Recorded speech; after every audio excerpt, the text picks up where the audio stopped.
হাতে আর 1 ঘন্টারও কম সময় বাকি। বেলডাঙ্গার খাগড়ুপাড়া মোড়ে সকাল 11টায় সভা করবেন হুমায়ুন কবির, আর সেখান থেকেই নতুন দলের ঘোষণা করবেন তিনি, যে দলের নাম ইতিমধ্যেই সামনে এসেছে। এই নতুন দল সম্পর্কে আর কি কি আপডেটস রয়েছে এবং সভাস্থলের চূড়ান্ত প্রস্তুতি বা কোন পর্যায়ে রয়েছে, আরো বিস্তারিত আমাদের জানাবেন। সরাসরি সঙ্গে রয়েছেন আমাদের প্রতিনিধি পার্থপ্রতিম ঘোষ। পার্থপ্রতিম,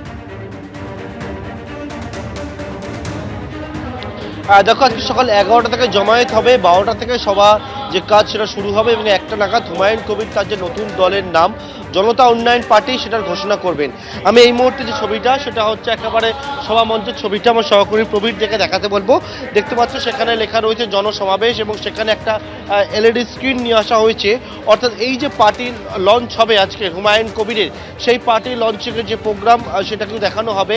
এর পাশে দেখতে পাচ্ছ সাদা কাপড় দিয়ে একটা ফ্লেক্স রাখা রয়েছে, সেখানে কিন্তু নতুন দলের যে নাম সেই নামটি একেবারে কাপড় দিয়ে ঢাকা অবস্থায় রয়েছে এবং একের পরে যে চেয়ার পাতা রয়েছে এখানে 250 জনের বসার ব্যবস্থা করা হয়েছে, যাদের নিয়ে আজকে সমাবেশ হবে। হুমায়ুন কবির যে বিষয় জানিয়েছেন, একটা 75 জনের রাজ্য কমিটি গঠন করা হবে এবং সেই রাজ্য কমিটি বিভিন্ন জায়গা থেকে হবে। সেটা আলিপুর দুয়ার থেকে শুরু করে দক্ষিণ 24 পরগনার বিভিন্ন জায়গা থেকে 75 জনের একটা রাজ্য কমিটি তৈরি করা হবে এবং এক্ষেত্রে বেলডাঙ্গা যে জায়গায় আমরা দাঁড়িয়ে রয়েছি সেখানে কিন্তু প্রস্তুতি সবটা হয়ে গিয়েছে। 11টার পর যে জমায়েত সেটা শুরু হয়ে যাবে এবং 12টার পর যে সমাবেশের যে কাজ সেইটা হবে এবং তার পরবর্তীকালে হুমায়ুন কবির 1টা নাগাদ তার যে নতুন দলের যে নাম সেটা ঘোষণা করবেন বলে এখনো পর্যন্ত জানিয়েছেন এবং ইতিমধ্যে দেখতে পাচ্ছ সেই প্রস্তুতি তৈরি হয়ে গেছে, সেই সবটা সারা অবস্থা রয়েছে।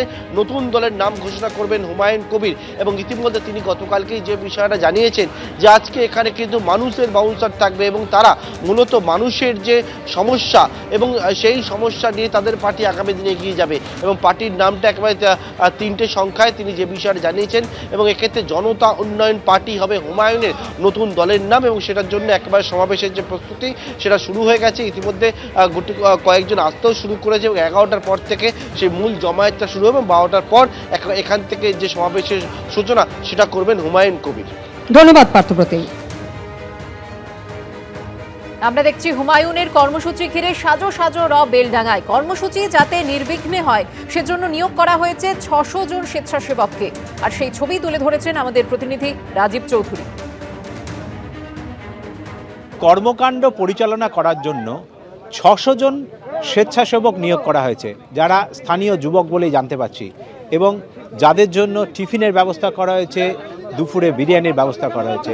এই মুহূর্তে সেই যে স্বেচ্ছাসেবক রয়েছেন তারা তাদের মতো করে কাজকর্ম করছেন এবং তাদের সকালবেলায় টিফিন করার পরে প্রস্তুতি নিতে তাদের বুঝিয়ে দেওয়া হচ্ছে কীরমভাবে তারা কাজ করবেন, কোথায় তারা কাজ করবেন। এইভাবে এই যে ভলেন্টিয়ার রয়েছেন তাদের আপনারা কীরকম দায়িত্ব, কোথায় কার কীরকম দায়িত্ব দিচ্ছেন? দায়িত্ব দিচ্ছি বলতে রাস্তায় যেন কোনো রকম জঞ্জাট না হয়, কেননা ওটা আমাদের ন্যাশনাল হাইওয়ে NH-12, সেহেতু ওখানে রাস্তা ক্লিয়ার করার জন্য আমাদের 100 স্বেচ্ছাসেবক ওখানে থাকবে। আর রাস্তার এপারে থাকবে গাড়ি পার্কিং করার নির্দিষ্ট একটি পার্কিং জোন রয়েছে, ওখানে পার্কিং করার জন্য ওনাদের ওই দায়িত্ব বুঝিয়ে দেওয়ার জন্য ওখানে লাগানো থাকবে। এই মানুষজন যাতে শান্ত শৃঙ্খলাভাবে এখানে এসে বসে সেজন্য আমাদের স্বেচ্ছাসেবক এখানেও থাকবে। আমাদের পুরো ক্যাপচার করার জন্য সমস্ত দিকে আমাদের স্বেচ্ছাসেবক থাকবে। এই যে দুপুরের বিরিয়ানি, এটা কোনো স্পেশাল কাউকে দায়িত্ব দেওয়া হয়েছে এটা বানানোর জন্য না স্থানীয়ভাবেই বানানো? স্থানীয়ভাবে আমরা নিজ দায়িত্বেই আমাদের যেসব স্বেচ্ছাসেবক আছে এদের মধ্যে আমাদের কোনো একজন বানাচ্ছে। এই যে স্বেচ্ছাসেবকদের সকাল থেকে আপনার দায়িত্ব বুঝিয়ে দিচ্ছেন, এই 600 জনের এই গোটা সমাবেশ সম্ভব কি মনে হচ্ছে? সম্ভব। কিভাবে করবেন সেটা আমরা আমাদের যে স্বেচ্ছাসেবক নিয়োগ করা হয়েছে ওদেরকে আমরা টিম করে দেবো। নথি নিয়ে এই 600 জন স্বেচ্ছাসেবক নিয়োগ করা হয়েছে, যাদের মূল দায়িত্ব থাকবে তারা এই গোটা কর্মকাণ্ড পরিচালনা করার জন্য। ক্যামেরায় শুভরাজ সরকারের সঙ্গে রাজীব চৌধুরী, এই মুর্শিদাবাদ। হুমায়ুন কবির বলেছিলেন তিনি 135টি আসনে লড়বেন। এখন তৃণমূলের সাসপেন্ডেড নেতা বলছেন আরো বেশি আসনে লড়বেন তিনি। পাল্টা প্রতিক্রিয়া এসেছে তৃণমূলের তরফেও।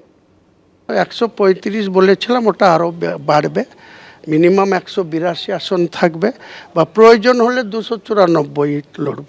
আপনারা 21-এর আগে ISF নিয়ে একই প্রশ্নগুলো করতেন, উত্তর নিশ্চয়ই পেয়ে গিয়েছেন যে ISF এর সঙ্গে যারা ছিল তারা কি পেয়েছিল আর ISF নিজে কটা আসন পেয়েছে। ফলে হুমায়ুন কবিরের সঙ্গে একটু মুখ লাগাতে চাই না। উনি 294টা আসনে প্রার্থী দিন, আর ছোটোখাটো জায়গায় দল ঘোষণা না করে ব্রিগেডে এসে দল ঘোষণা করুন। উনি চাইলেই বিজেপি এখন দিয়ে দেবে ব্রিগেড। এবিপি আনন্দ, এগিয়ে থাকে, এগিয়ে রাখে।